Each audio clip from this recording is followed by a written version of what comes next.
สบายดีพี่น้องสวัสดีค่ะพี่น้องจ๋ามื้อนี้ก็มาพบพ่อกับซ่องสาวตุ๊ก Channel อีกคือเก่าเด้อมามื้อนี้เปลี่ยนบรรยากาศเด้อพี่น้องออกมาอยู่ข้างนอกเนาะพี่น้องเนาะมื้อนี้สาวตุ๊กพาพ่อแม่พี่น้องมาอัปเดตเฮือนของเอื้อยของสาวตุ๊กเนาะพี่น้องคือเฮือนหลังที่7เนาะพี่น้องเนาะสาวตุ๊กก็บ่ได้พามาเบิ่งในการดนแล้วเนาะพี่น้องมาเบิ่งขั้นตอนนี้นะคือเขาเจ้าก่อแล้วเรียบร้อยแล้วพี่น้องยังเหลือแต่เทคานเนาะก่อแล้วเรียบร้อย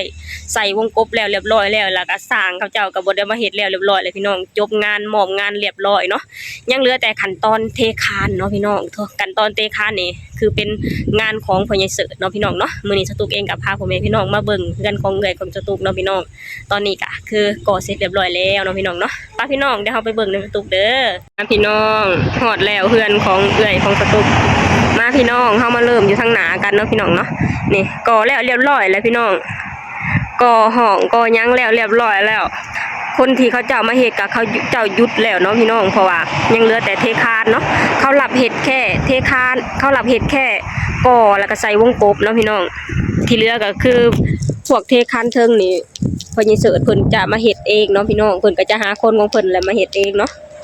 นี่โอ้ก่อแล้วเรียบร้อยแล้วสตุกก็บ่ได้คอยย่างมาเบิ่งพี่น้องเอ้ย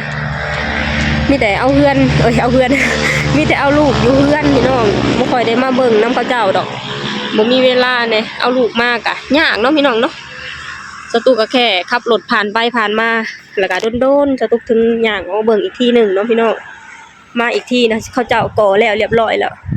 คนที่เขาเจ้ามาก่อเฮือนนี่ก็เป็นรุ่นน้องของสตุกเด้อพี่น้องเขาเจ้าเฮียนรุ่นน้องสตุกเนาะคนบ้านใกล้ๆบ้านสตุกนี่ล่ะนี่เฮาเข้าไปเบิ่งกันข้างในพี่น้องนี่ใส่วงกบเรียบร้อยวงกบใหญ่ประตูใหญ่อันนี้คือ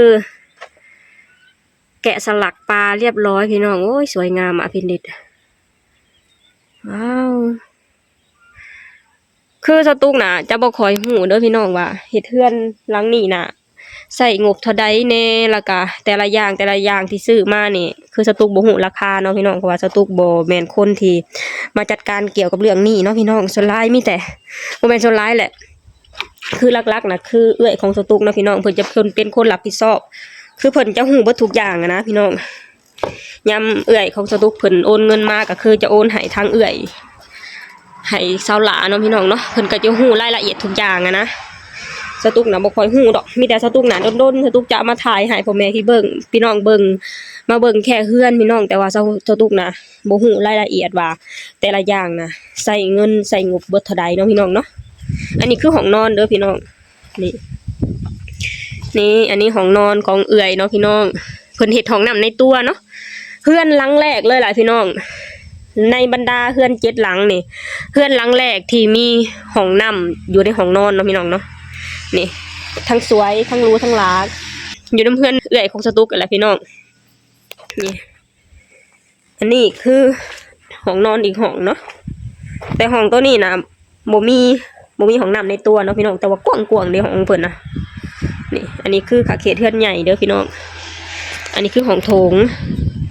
แบบว่าผู้ที่งามนะพี่น้องบ่ใหญ่เกินไปแล้วก็บ่น้อยเกินไปเนาะพี่น้องเนาะ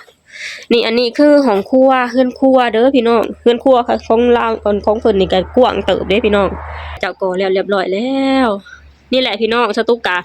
โดนสตุกมาถ่ายให้พ่อแม่พี่น้องเบิ่งอีกเทื่อนึงเนาะพี่น้องเนาะเพราะว่าสตุกเองก็บ่ค่อยได้ย่างมาบันไดอ่ะนะมีแต่ขี่รถแล้วก็กายไปกายมาซื่อๆแล้วก็แนมซื่อๆแย่งซื่อๆแล้วพี่น้องมีแต่โดนสตุกจะมาถ่ายให้พ่อแม่พี่น้องเบิ่งอีกทีเห็นแล้วก็ดีใจภูมิใจนำเอื้อยเพิ่นเนาะพี่น้องเนาะนี่แหละพี่น้องอันนี้ก็คือเฮือนที่ไปทำงานอยู่ที่ประเทศไทยเนาะพี่น้องเนาะนำผักนำแรงจากการไปทำงานอยู่ที่ประเทศไทยล้วนๆเลยพี่น้องเลยถ้าหากว่าบ่มีประเทศไทยก็ชีวิตคนลาวก็คือสิบ่ดีถึงขนาดนี้บ่ได้ดีถึงขนาดนี้พี่น้องคนเฮาน่ะถึงมันจะสู้สำใดก็แล้วแต่พี่น้องถ้าหากว่าเฮาบ่เจอประเทศที่ดีบ่เจอเฒ่าแก่ที่ดีน่ะเฮาสู้สำใดเฮาก็บ่ได้ดอกพี่น้องเอ้ยคือทุกอย่างนะมันต้องแบบว่าบาลานซ์กันนะพี่น้องเฮาเจอเฒ่าแก่ดีแน่เฮาทำงานเก่งเฮาทำงานเก่งแล้วเฮาต้องมาเจอเฒ่าแก่ดีแน่เจอประเทศที่ดีๆแน่เจอประเทศที่หวังดีแน่เด้พี่น้องเฮาถึงจะมีชีวิตที่ดีนะพี่น้องนี่พี่น้องก็จะเป็นประมาณนี้เนาะพี่น้องเนาะ อันนี้ก็คือน้ำผักน้ำแรงที่ไปทำงานอยู่ที่ประเทศไทยล้วนๆเลยพี่น้องเอ้ยป้านาเขาเจ้าว่าไอ้เป็นหยังสตุกคือหมักลงคลิปและเป็นหยังคือหมักอวยประเทศไทยสิบ่ให้อวยได้จังไดล่ะพี่น้องในเมื่อทุกสิ่งทุกอย่างที่ครอบครัวของสตุกได้และคนลาวได้นะได้มาจากประเทศไทยล้วนๆเลยพี่น้องเอ้ยเว้าพัน100% 100% 1,000%คือแบบว่าได้มาจากประเทศไทย100% 1,000%พี่น้องไผก็แบบว่าการันตีได้เลยแหละพี่น้องว่าทุกสิ่งทุกอย่างที่หามาได้เนี่ยได้มาจากน้ำผักน้ำแรงที่ไปทำงานอยู่ที่ประเทศไทยพี่น้องถ้าหากว่าบ่ได้ประเทศไทยบ่มีประเทศไทยจักชีวิตคนลาวสิเป็นจังใดเนาะพี่น้องเนาะนี่คิดใส่คือคนสมัยก่อนเนาะพี่น้องสมัยพ่อสมัยแม่สตุกน่ะเขาเจ้าบ่ได้มีโอกาสไปหาเงินแบบรุ่นลูกนะบางคนก็อยู่เฮือนน้ำพ่อน้ำแม่บางคนก็ได้2เคย3เคย3-4ไผ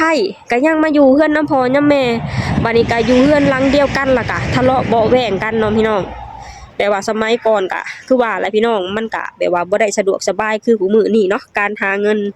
การเดินทางคือทุกสิ่งทุกอย่างนั่นแหละพี่น้องเฮาก็ติไผบ่ได้มันก็แล้วแต่สมัยไผสมัยมันคือสมัยรุ่นลูกมันก็สะดวกสบายขึ้นมานะพี่น้องเฮาก็บ่ได้ค่อยลำบากกับการเดินทางแน่มันก็มีการอำนวยความสะดวกหลายๆอย่างแน่เนาะพี่น้องนี่พาเบิ่งรอบๆเพื่อนพี่น้องเอ้ยนี่งามพี่น้องเอ้ยโอเคพี่น้องมื้อนี้เจ้าตูกเองก็พาพ่อแม่พี่น้องมาชมเฮือนของเอื้อยของสาวตูกเนาะพี่น้องเนาะเพิ่นก็เฮ็ดขึ้นมาได้หลายเติบแล้วพี่น้องก่อแล้วเรียบร้อยแล้วใส่วงกบแล้วเรียบร้อยแล้วยังเหลือแต่เทคานเนาะพี่น้องถ้าเบิ่งอีกทีว่าพ่อใหญ่เสิร์ชเพิ่นจะวางแผนเทคานยามใดเนาะเพราะว่าสาวตูกก็ได้ยินเพิ่นเว้ากันว่าสิเทคานน่ะคือพ่อใหญ่เสิร์ชเป็นคนรับเนาะพี่น้องบ่ได้จ้างเขาเจ้าเนาะเพิ่นก็จะเฮ็ดกับทีมงานเพิ่นนั่นแหละพี่น้องเพิ่นก็จะหาทีมงานของเพิ่นมาเองเนาะพี่น้องเนาะอันนี้สตุกก็พาพ่อแม่พี่น้องมาเบิ่งเฮือนของเอื้อยของสตุกเด้อนี่อันนี้ก็คือน้ำผักน้ำแรงที่ได้จากประเทศไทย 100% นั่นแหละพี่น้องเว้าจักรอบพันรอบก็คือยังยืนยันได้ 100% ว่าที่ได้ที่มีทุกมื้อนี้น่ะคือได้มาจากประเทศไทยล้วนๆพี่น้องเฮือน7หลังได้มาจากประเทศไทยล้วนๆพี่น้องเอ้ยบ่ได้ประมาทประเทศไทยสำนึกในบุญคุณประเทศไทยอยู่เสมอพี่น้องถ้าหากว่าบ่มีประเทศไทยคนลาวทุกคนน่ะคือสิบ่มีชีวิตดีๆถึงขนาดนี้เนาะพี่น้องเนาะคือใส่สมัยก่อนทางข้าวพ่อข้าวแม่เขาเจ้าบ่ได้ไปทำงานหากินบ่ได้ไปไทยเนาะพี่น้องเพื่อนก็เหลือหลังห่างๆกันเนาะพี่น้องมาคือสมัยนี้น่ะคนรุ่นใหม่ขึ้นมานะเขาเจ้าเริ่มไปหาเงินอยู่ที่ประเทศไทยโอ้ยแนมไปทางใดก็มีตั้งแต่การปลูกสร้างเงินพี่น้องถามว่าลูกเจ้าไปทำงานอยู่ไสไผก็กล้าเว้าได้เต็มปากเต็มคำว่าได้ไปทำงานอยู่ที่ประเทศไทยพี่น้องถามพ่อแม่ผู้ใดก็พ่อแม่ภูมิใจที่ลูกเจ้าของได้ไปทำงานอยู่ที่ประเทศไทยพี่น้องนี่แหละพี่น้องสิบ่ให้คนลาวอวยประเทศไทยได้จังไดพี่น้องในเมื่อคนลาวมีกินมีใช้ทุกมื้อนี้มีเฮือนหลังใหญ่ๆแบบนี้น่ะก็ย้อนประเทศไทยพี่น้องสตุกเว้า10รอบ1,000รอบ100รอบ1,000รอบสตุกก็ยังยืนยันพี่น้องว่าสตุกได้ดีย้อนประเทศไทยพี่น้องเอ้ยนี่อันนี้ก็คือเฮือนหลังที่7ของเอื้อยของสตุกเนาะพี่น้องเพิ่นก็กำลังเริ่มเฮ็ดเพิ่นเฮ็ดไวๆพี่น้องเอ้ยบ่ฮอดเดือนซ้ำแล้วล่ะแล้วแหละก็แล้วเรียบร้อยแล้วพี่น้องโอเคพี่น้องสำหรับคลิปนี้สตุกเองก็จะขอจบลงตรงนี้ก่อนเด้อฝากให้พี่น้องช่วยกดไลค์กดแชร์กดติดตามให้ช่องสาวตุก Channel หน่อยเด้อสบายดีสวัสดีค่ะ